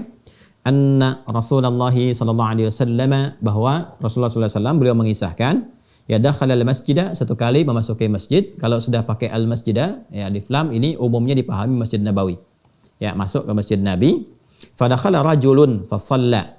Ya, maka nggak lama setelah itu, ya, jadi begitu Nabi masuk, di belakangnya masuk juga seorang lelaki. Pakai fa, ingat ya, fa pernah saya terangkan. Harfu atfin rabitin baina syai'aini bila hudud, ya, huruf yang menyambungkan konjungsi antara dua peristiwa tanpa jeda. Peristiwa pertama, Nabi SAW masuk ke masjid. Peristiwa kedua, seorang lelaki, sahabat juga masuk ke masjid. Ya. Di awal-awal ya, di awal-awal nih masa-masa keislaman, artinya masa-masa sholat diajarkan. Kan sholat itu diturunkan perintahnya setahun sebelum hijrah kan ke Yathrib, kelak jadi Al-Madinah Al-Munawwarah. Ini di awal-awal masa Islam. Nabi masuk, laki-laki ini masuk juga. Nah ini antara Nabi masuk dengan laki-laki masuk ini, jedanya nyaris tanpa jeda. Jadi masuk, ini masuk. Ikut ya. Kemudian fasalla, orang ini salat. Ya, bisa dipahami nanti kalau kita duga, ini kan baru masuk masjid, berarti kan yang paling gampang tahiyatul masjid kan. Ya, kalau salatnya sudah masuk salat yang fardu pasti berjamaah, Nabi ngimamin salat di belakang Nabi. Redaksinya pasti akan berbeda. Redaksinya orang itu misalnya salat ngikut Nabi, makmum, tapi ini tidak. Ya ini terpisah. Jadi Nabi sudah masuk, orang ini masuk, dia salat. Diduga kuat ini salatnya tahiyatul masjid. Nah, maka sunnahnya saat masuk masjid ya kita tunaikan tahiyatul masjid kalau waktu itu memungkinkan. Tahiyatul masjid itu adalah setiap sholat yang dikerjakan 2 rakaat. Ya di awal kita saat memasuki masjid. Jadi apapun jenis sholatnya tidak dirinci. Ya, idza dakhala ahadakumul masjidah fala yajlisa hatta yusalli rak'atain. Kalau Anda satu di antara Anda itu masuk masjid, maka disarankan tidak langsung duduk ya, kecuali diawali dengan salat 2 rakaat. 2 rakaat itu umum sifatnya apa saja. Ya, kalau Anda misalnya datang bersamaan dengan 2 rakaat sebelum subuh, ya Anda tunaikan 2 rakaat sebelum subuh. Nah, itu sudah masuk kategori tahiyatul masjid juga. Jadi dari penamaannya masuk tahiyatul masjid, jenisnya bisa macam-macam. Ya, bisa 2 rakaat misalnya nawafil, yang sunnah, rawatib bisa. Ya, atau begitu masuk sudah dimulai sholat fardu, jangan sholat sunnah sendirian, tidak. Langsung aja ikuti sholat subuhnya itu. Ya, 2 rakaat itu. Jadi itu sudah ditunaikan, 2 rakaat sudah subuhnya sudah selesai dan itu sudah terpenuhi juga. Ya, untuk penghormatan terhadap masjidnya. Jadi semua jenis sholat 2 rakaat yang kita kerjakan saat kita ada di masjid itu sudah masuk kualifikasi itu. Itu nama umum sifatnya. Nah sekarang saya masuk masjid aja Ustadz, bukan di waktu-waktu sholat yang khusus sifatnya. Bukan di 5 waktu itu. Jam 9 saya ke masjid, ya nggak ada waktu sholat khusus tertentu. Bagaimana? Ya tunaikan aja. Ya wudhu misalnya, kemudian niatkan. Sholatnya apa? Bisa sholat sunnah langsung misalnya, sholat sunnah wudhu. Atau langsung disebutkan tahiyatul masjid, boleh. Ya, jadi mau duha boleh atau langsung sebutkan tahiyatul masjid ya boleh. Jadi salat tahiyatul masjid itu umum sifatnya sepanjang setiap salat yang rakaatnya 2. Nah, jadi orang ini salat fasallama. Ya, fasallama 'ala nabiyyi sallallahu alaihi wasallam. Begitu selesai salat dia mendatangi Nabi. Di redaksi lain nanti ada yang lebih panjang. Ya, begitu dia fasallama, ya, dia salam, thumma atan nabiyya sallallahu alaihi wasallam. Ya, dia datang kepada Nabi sallallahu alaihi wasallam. Ini redaksinya dipersingkat. Tadi kan gimana orang yang menyampaikan kepada kita itu redaksi yang diterima dari orang-orang yang ada, dia mengisahkan sampai kepada kita. Fasallama 'ala nabi sallallahu alaihi wasallam, maka dia datang kepada Nabi sallallahu alaihi wasallam mengucapkan salam. Faradda, maka Nabi membalas salamnya. Nah, ini ingat ya, menyampaikan salam sunnah, menjawab hukumnya wajib. Jadi kalau orang mau siapapun ngasih salam, jawab. Ya, jawab. Jangan melihat perasaan karena itu hukumnya wajib. Ya, kalaupun ada sedang bersengketa, dia mengucapkan salam, jawab dulu aja. Waalaikumsalam warahmatullahi wabarakatuh. Itu bisa melenturkan juga. Ya. Ya, ada suami istri sedang punya masalah, suami pulang ke rumah, assalamualaikum, lam. Atau dilirik apa? Kok nggak dijawab mah? Ya, sir. Salam nggak bisa sir, jahar, ribut lagi deh. Enggak, salam jawab aja. Ya, boleh jadi dengan itu nanti ada satu hikmah tertentu untuk melembutkan jiwa. Faradda, maka dijawab oleh Nabi SAW salamnya. Waqala, lalu Nabi langsung mengomentari tentang sholatnya. Nah ini yang menarik nih. Irji' fasalli fa innaka lam tusalli. Ya, setelah dijawab oleh Nabi, kamu sholat lagi karena kamu tadi belum sholat. Tuh lihat ya. Lihat detail kalimatnya. Irji' fasalli fa innaka lam tusalli. Kamu balik lagi karena kamu tadi belum sholat. Sholat lagi. Ya, maka kemudian apa yang terjadi? Faraja'a yusalli kama shalla. Maka dia balik sholat lagi, ditunaikan seperti yang tadi persis. Jadi dia sholat seperti yang tadi. Ya. Lalu apa yang terjadi? Kemudian thumma ja'a fasallama 'ala Nabi sallallahu alaihi wasallam. Maka dia balik lagi ke Nabi, ngucapin salam lagi. Assalamualaikum ya Rasulullah. Dia datang kembali. Maka faqala irji' fasalli fa innaka lam tusalli. Nabi komennya sama lagi dengan yang pertama tadi. Kamu sholat lagi karena kamu belum sholat. Padahal udah 2 kali itu. Ya, salatan sampai 3 kali dia melakukan itu.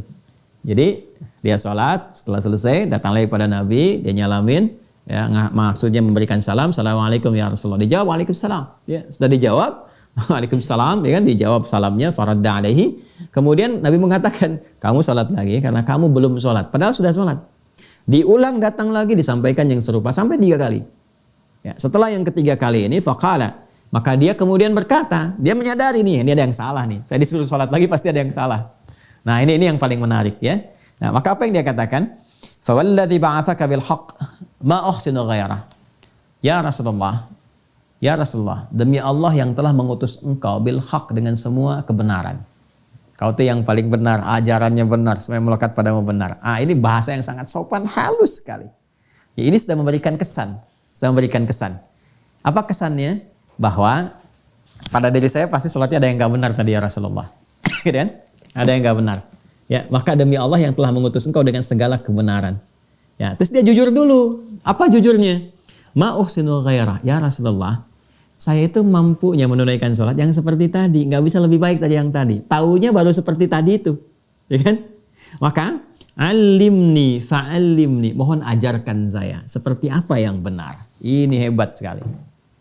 Ya, ini hebat sekali. Jadi sahabat itu seperti itu, Bapak Ibu sekalian, teman-teman. Kalau ada merasa yang kurang tepat, itu minta diajarin. Bukan mempertahankan kesalahan. Dan nggak pernah protes. Kenapa ya Nabi? Tadi kan udah sholat, ya? Kok diulang lagi ya Rasul? Ya Rasul capek diulang-ulang, nggak apa begitu, ya? Coba deh, kalau tipikal sahabat ini ditanamkan, ya kan harus ada trust juga ya. Ada trust, dari trust itu anak nggak protes, ya. Anak disuruh, nah ulangi sholatnya, kenapa sih kan tadi barusan udah sholat, ya? Padahal ada yang salah tuh. Nah coba dilihat lagi nanti ada fikihnya tersendiri, ya fikih nanti ada fikih pembelajaran dari orang tua ke anak. Kan Nabi contoh teladan. Ya, ngajarkan ke anak bagaimana, ke cucu bagaimana, ke teman bagaimana. Ini sahabat nggak marah, nggak protes, langsung sami'na wa ata'na. Ya Rasulullah, yang telah demi Allah yang telah mengutus engkau dengan segala kebenaran. Ya, saya merasakan, ya saya ada yang kurang, tapi saya nggak mampu, dapatnya begini taunya. Mohon ajarkan saya. Nah di sini, ya respon inilah yang kita keluarkan menjadi pembelajaran kita saat ini. Fa'alimni, mohon ajarkan saya. Begitu kemudian ada permintaan seperti itu, faqala, Nabi langsung memberikan respon. Apa responnya? Idza qumta ilas shalah, kalau kamu ingin sempurna menunaikan salat. Nah, ya. Ingat gak yang saya sampaikan itu kata salat tuh di Al-Qur'an itu selalu diawali dengan derivasi kata aqama, yuqimu, iqamatan.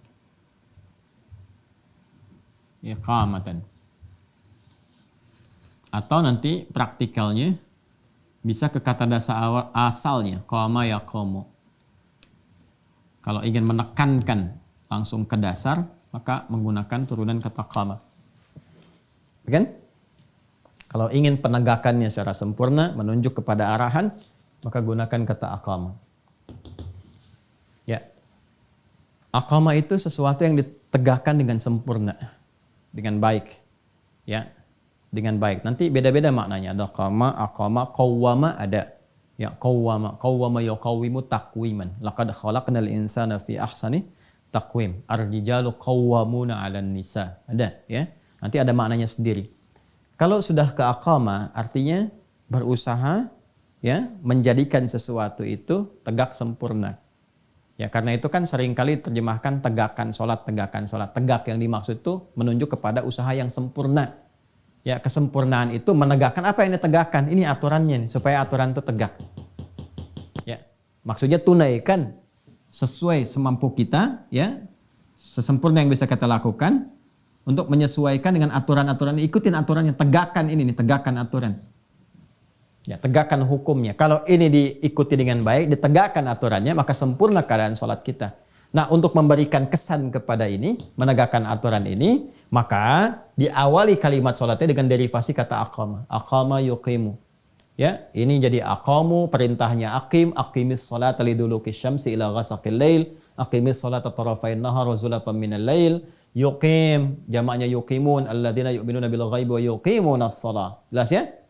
Nah ini jadi kalau sudah ada aqama yuqimu, aqim itu maksudnya perintah untuk menegakkan aturan. Jangan sholat sembarangan. Jelas? Jelas ya? Jangan sholat sembarangan. Isyaratnya ini sifatnya iqamah. Ya, makanya kita diingatkan kembali, supaya sholat kamu khusyuk, dapat manfaat, tegakkan aturannya ya. Kan? Jangan keluar dari aturan, jangan menyimpang kemana-mana, kuatkan koneksinya, siapkan dulu. Karena itu setiap kali sebelum sholat itu, ini ada iqamah nih. Coba kalau berjamaah kita, ada yang iqamah kan? Cuma ya kita kan kadang di Indonesia umumnya senang menyingkat-singkat. Iqamah, singkat aja, qomat. Ya, qomat tuh, qomat. Qomat tuh singkatan dari iqamah. Ya, qomat. Ya, qomat. Dari mana nyingkatnya? Dari sini ketika akan ditegakkan. Qad qomatis shalah, qad qomatis shalah. Oh, qomat tuh. Jelas ya?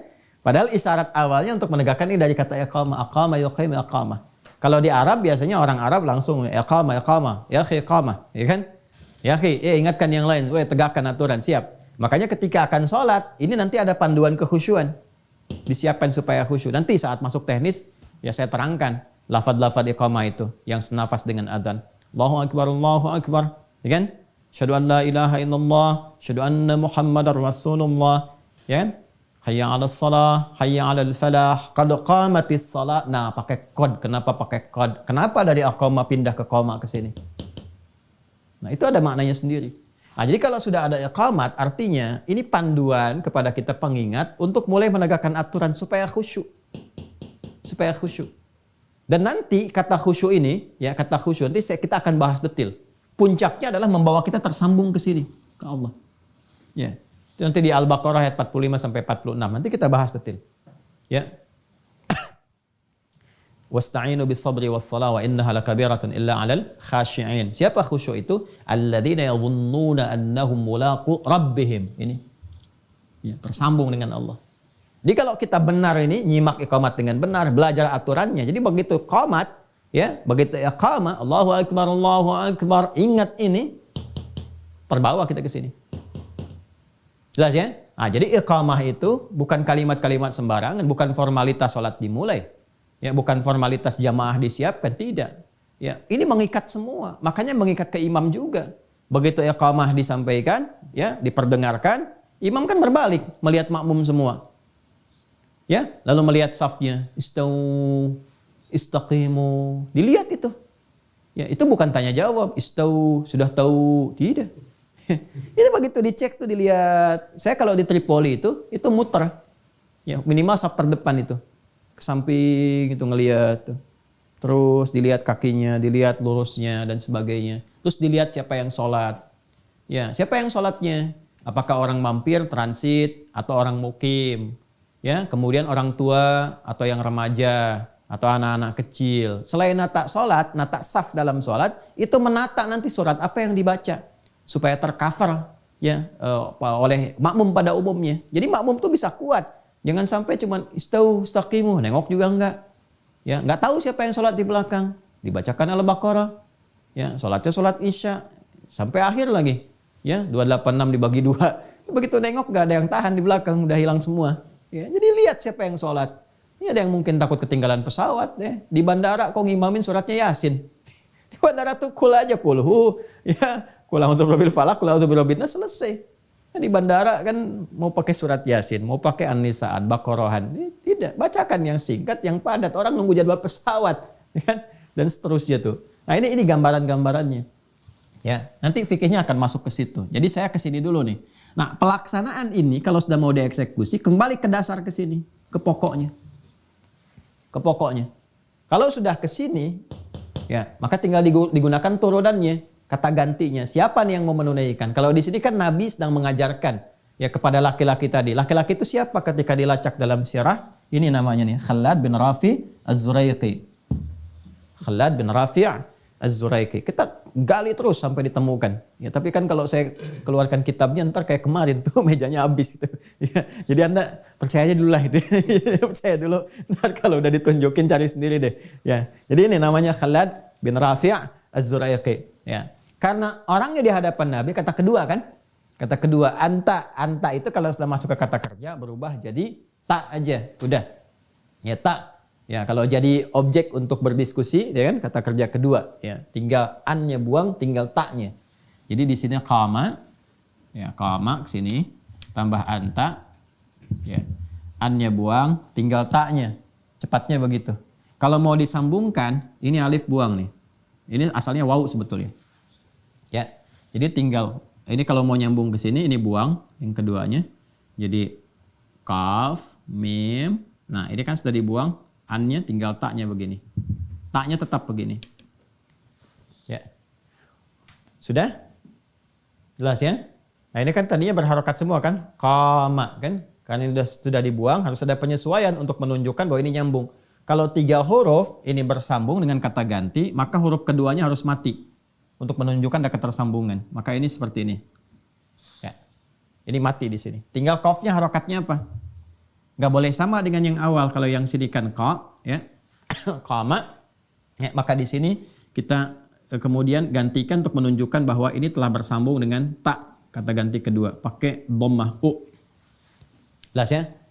Ya, kalau i terlalu berat, idza qimta nggak enak juga diucapkannya. Orang Arab pun nggak enak feelingnya, ya. Makanya menggunakan dhammah. Idza qumta. Kenapa menggunakan dhammah? Alasan keduanya untuk menunjukkan ini ada wawu yang dibuang. Ya, ini asalnya wawu nih, bukan alif. Untuk penyesuaian saja jadi alif. Ya, ini asalnya wawu. Panjang belajarnya, 6 tahun. Di ilmu sorof ini, ilmu sorof. Jadi ikutin aja dulu ya. Ini asalnya wawu, untuk menunjukkan wawu, apa kesesuaiannya pakai dhammah. Jadi idza qumta, qumta.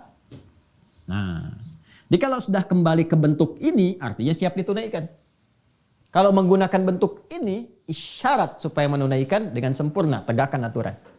Begitu aturan akan ditegakkan, akan dimulai ini, pindah ke bentuk ini, ke dasar. Awas nih, karena di Quran pun akan ditemukan. Ya, contoh nih ya, tadi kan isyarat nih, alladzina yu'minuna bil ghaib wa yuqimunas shalah. Ya, dan akan ditunaikan dengan sempurna, tegakkan aturan. Mau ditunaikan, dimulai dari wudu, ayat wudu dibuka kembali ke sini. Ya. Quran surah kelima ayat ke-6 itu, Al-Maidah ayat 6, ya ayyuhalladzina amanu idza qumtum ilas shalah. Pindahnya ke sini. Cuman taknya berubah jadi tum karena menunjuk makna banyak, kalian. Kan yang sholat banyak untuk kita semua, bukan untuk 1-2 orang saja ayatnya. Ya kan? Ini. Nah, Nabi karena sedang mengajarkan 1 orang, maka Nabi mengatakan, ya, idza, jika. Ya. Idza ini huruf syarat. Idza itu kalau ketemu kata kerja asal maknanya mudhari. Kalau ketemu madhi maknanya mudhari. Jika akan, ya, itu diartikan dia. Idza qumta kata Nabi. Nah, jika kalau ini rumus cepat saja ya. Kalau ada bersambung dengan kata ganti, yang diterjemahkan yang ininya dulu, yang orangnya dulu. Kata gantinya. Idza qumta, jika kamu, engkau, ya. Kalau kembali ke sana Khalad bin Rafi Az-Zurayqi, Nabi sampaikan, ya Khalad, jika engkau, ya kan? Qumta, ingin menunaikan sholat dengan sempurna, sesuai dengan aturannya. Nah, idza qumta ilas shalah, jika kamu ingin menegakkan, mulai ini ya, ingin mulai melakukan sholat dengan sempurna, sesuai dengan aturannya, maka lakukan sebagai berikut. Jelas ya? Nah ini, jadi ini yang saya tunjukkan kalau menemukan kata ini di Al-Quran, tadi hadis, atau yang ini, itu perbedaannya demikian. Maaf ya, sabar ya kalau agak detail dijelaskan supaya betul-betul paham mengakar. Bismillah, teruskan. Idza qumta ilas shalah, nah kita ini masuk definisi. Nah tadi ini dahsyat tuh gini dalam Islam. Dari mana ditemukan istilah ibadah dibuka dengan takbir, diakhiri dengan salam, kan? Nah dari mana tuh? Bukan sembarangan. Ini referensinya dari sini. Ya, idza qumta ilas shalah, apabila kamu, ya kan, akan menunaikan salat dengan sempurna, ya, menegakkan aturan itu, fakabbir, maka dibuka dengan takbir. Ya, dijelaskan oleh Nabi. Begini caranya. Nah, ini kan gambaran umum saja. Ya, nanti detailnya ada lagi di riwayat yang lainnya. Ini gambaran umumnya dulu. Makanya tadi saya sampaikan kan, yang menyimak kisah itu ada berapa orang, ya kan? Dari sekian orang kan ceritanya bisa macam-macam. Nabi nyampaikan begini, ada yang detail menyampaikan tuh si fulan orangnya begini, diajarin begini. Bisa jadi begitu. Ya. Nanti kita akan lihat riwayat yang lainnya. Fakabbir, maka dibuka dengan takbir. Ya, tsumma qra ma tayassara ma'ak minal Qur'an. Kemudian setelah itu baca Yang paling ringan, yang paling mudah yang kamu hafal dari Al-Quran. Ma tayassara ma'aka, yang paling ringan. Ya, jadi prinsip sholat itu yang memudahkan kita. Ya, ringan itu bisa relatif. Bagi orang hafal Quran ringan ya Al-Baqarah ringan, Ali Imran ringan, ya kan?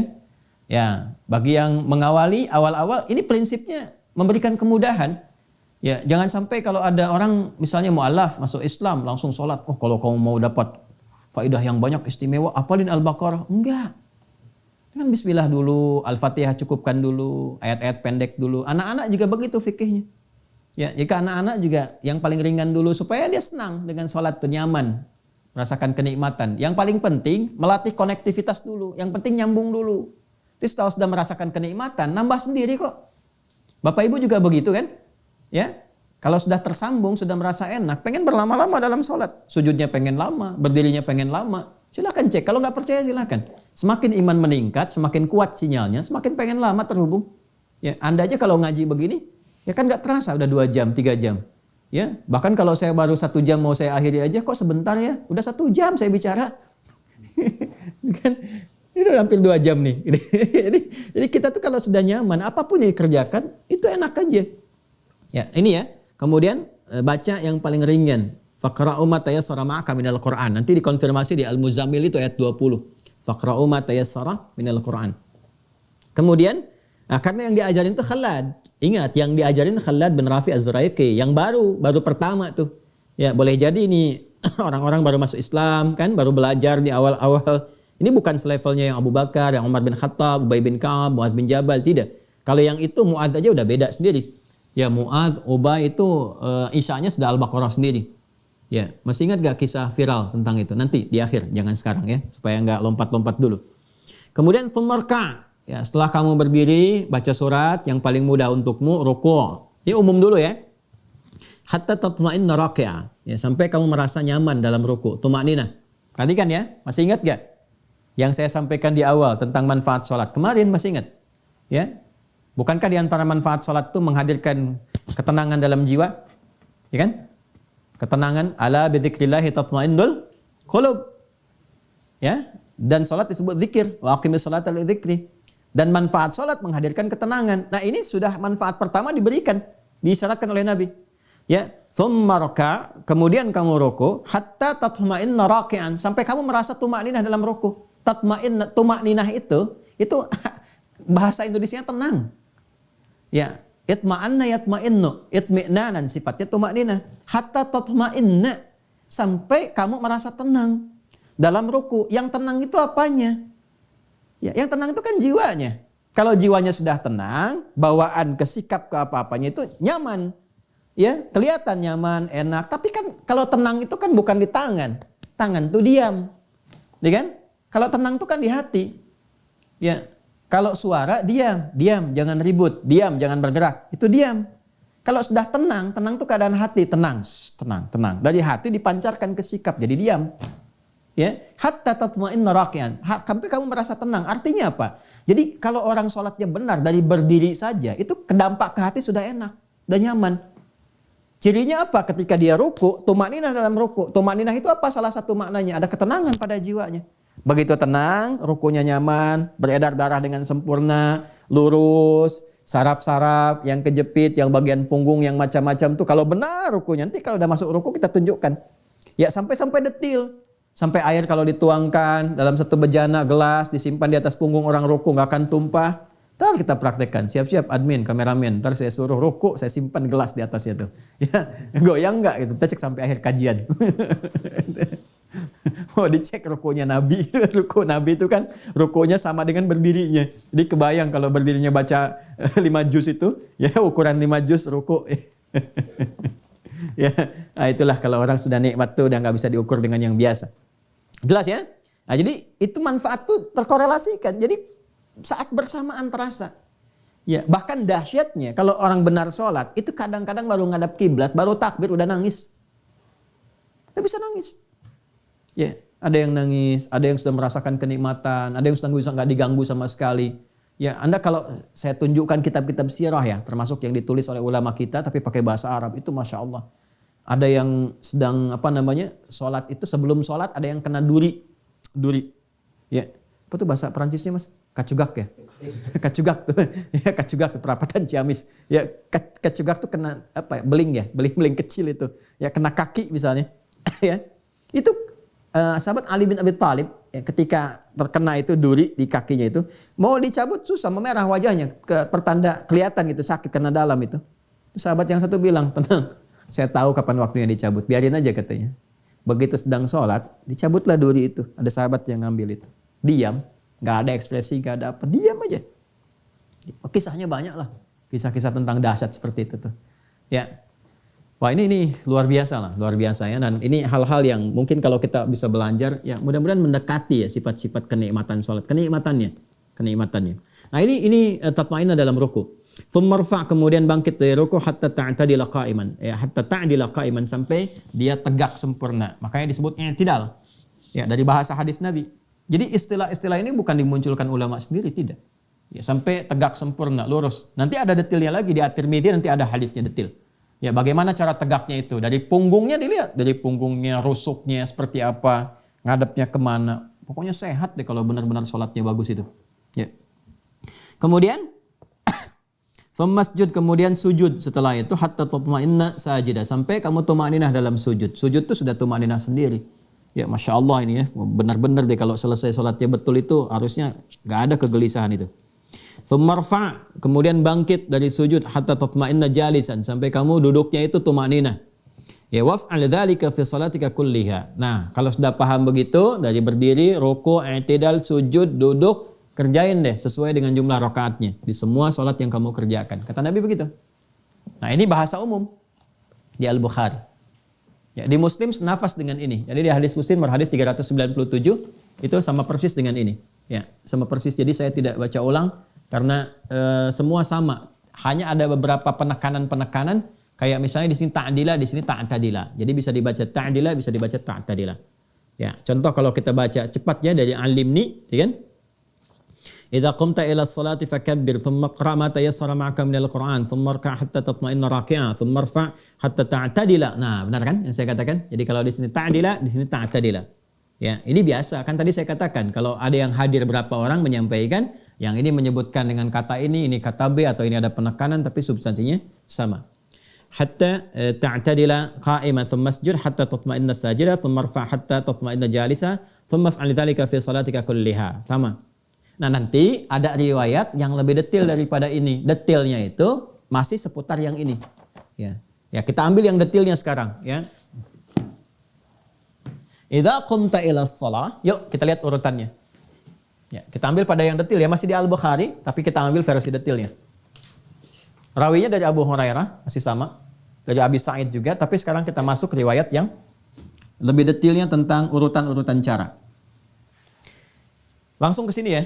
Idza qumta ila shalah, kata Nabi, jika kamu ya Khalad bin Rafi Az-Zuraiki ingin menunaikan salat dengan sempurna sesuai dengan aturan, fa asbighil wudu. Sempurnakan wudu dulu. Satu. Asbighil wudu. Sempurnakan wudu.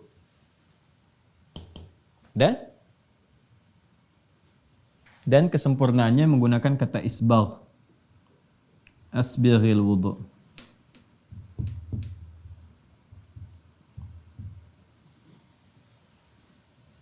Thumma istaqbil al-qiblah, menghadap kiblat.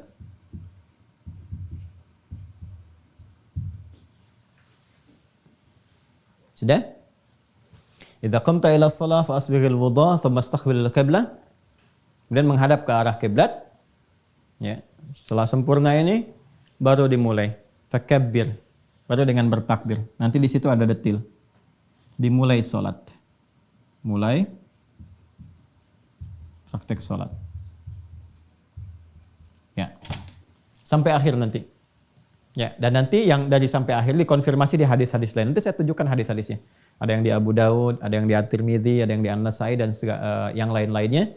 Ya, dari mulai mengangkat tangan bagaimana, niat kapan dilakukan, kemudian juga lisan mengucapkan apa, maknanya apa. Dan ini saat membahas ini semua itu akan didapatkan 3 pendekatan berdasarkan 3 muqaddimah di awal. Makanya muqaddimah itu ke bawah-bawah. Ya, maaf kalau muqaddimah itu panjang misalnya, kadang 2 jam lebih, 2 jam kurang. Ada beberapa edisi yang kita pecah karena memang ke bawah terus. Ya, kebawa terus sampai akhirnya. Dan mudah-mudahan saya tidak harus mengulang terus ya. Nah, ini 3 pendekatannya cara. Udah? Caranya bagaimana? Cara wudhu bagaimana? Ya kan? Cara menghadap kiblat seperti apa? Praktek dari awal sampai akhir bagaimana? Ya. Kemudian bacaan terkait dengan makna.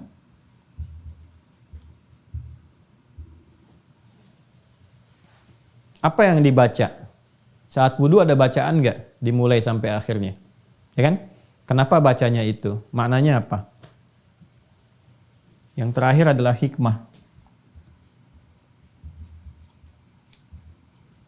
Esensinya. Hikmahnya apa? Ya, hadap kiblat itu hikmahnya apa? Tangan diangkat begini apa hikmahnya? Maknanya apa? Ada artinya nggak sembarangan. Ya, jadi bukan gerakan hampa, bukan bacaan tanpa makna, karena nggak ada dalam syariat Islam yang nggak ada maknanya, semua ada. Ya, dan ini ada referensinya, ya, baik dalam nanti Al-Quran, hadis ataupun nanti petunjuk-petunjuk yang disampaikan oleh para ulama, termasuk kitab-kitab yang sebagian saya tunjukkan kemarin. Nah ini, nanti urutannya seperti ini, dari hadis yang kita kaji, turunan hadisnya, kemudian kita mendapatkan urutan ini. Praktek sholat yang sempurna akan dimulai dengan wudhu. Nanti dikonfirmasi oleh Al-Quran juga. Kemudian setelah selesai wudhu, menghadap kiblat. Ya, setelah itu baru kemudian dimulai sholat sampai berakhir. Ya, ini pun nanti dibagi 3 lagi. Saat akan mulai sholat, pra sholat, sedang sholat dimulai, dan pasca sholat. Tuh. Ini. Ya, jadi ini kita bisa turunkan. Ini saya pernah bahas dengan durasi yang sama, kurang lebih 2 jam, 1 tahun. Ini selesai ini. Yang bagian ketiga itu. Ya, cuman pertemuan sebulan sekali. Ini kan pertemuan hampir tiap hari. Kayaknya bisa dipadatkan gitu kan. Insya Allah. Nah, jadi ini yang kita akan uraikan, kita akan bahas yang ini. Ya. Tidak sekarang, nanti pertemuan berikutnya ya. Karena ini panjang nih. Kita butuh turunkan lagi. Kan kita harus bahas sesuai skema awal. Ya, makanya mohon izin sabar ya ngaji dengan saya itu. Saya nggak akan mungkin tiba-tiba langsung ngajarin ini wudhu. Maaf, bukan mengajarkan, tapi men-share kembali apa yang saya terima. Ya. Jadi nggak mungkin tiba-tiba kita share kembali begini wudhu dan sebagainya ya, tanpa membahas apa itu wudhu. Asal katanya apa, turunannya mana, hadisnya apa, ayatnya apa. Kalau sudah mengerti dasarnya, ya, sudah mengerti, paham, baru kita bahas caranya seperti apa dan seterusnya. Nah ini yang dimaksudkan. Nah, jadi kurang lebih seperti itu bahasan kita, teman-teman sekalian, di pertemuan kali ini. Alhamdulillah, semoga berkah. Kalau ada hal-hal yang kurang tepat dalam disampaikan, mohon dimaafkan. Kalau ada yang tidak tepat informasi yang diuraikan, mohon diberi catatan supaya saya bisa luruskan, dikoreksi. Dan kita mudah-mudahan dibimbing oleh Allah untuk memperbaiki diri kita semuanya. Saya sudah sampaikan dasar-dasarnya, termasuk nanti juga hal-hal terkait dengan referensi kita, madhabnya juga saya nanti turunkan dan seterusnya. Dan semua itu untuk memberikan keluasan wawasan. Ya, kalau sudah luas kita dalam ngajinya, enak kita prakteknya dan juga enak berinteraksi dengan siapapun. Ya. Dan kalau ada teman-teman kita juga mempraktekkan nanti, misalnya ada pilihan-pilihan yang diambil, alhamdulillah kita pun mengerti apa yang dipilih. Ya, dengan itu maka terjalin harmoni, kebaikan, ukhuwah, dan juga puncaknya adalah perbaikan untuk pribadi kita masing-masing. Saya kira itu. Demikian, kita berjumpa kembali di kesempatan yang akan datang. Allahumma taqabbal minna innaka antas samiul alim wa tub alaina innaka antat tawwabur rahim. Allahumma ja'alna muqimis salah wa min dhurriyyatina ya arhamar rahimin wa alhiqna bis salihin ma'al ladzina an'amta 'alaihim minan nabiyyin was-siddiqin wasyuhada'i was-salihin. وحسن أولئك رفيقا اللهم بارك لنا يا الله في هذا اليوم وفي كل الأيام الباقية يا رب العالمين كما تحب وترضى صلى الله على سيدنا محمد وعلى آله وصحبه أجمعين وآخر دعوانا سبحانك اللهم وبحمدك نشهد أن لا إله إلا أنت نستغفرك ونتوب إليك والحمد لله رب العالمين السلام عليكم ورحمة الله وبركاته.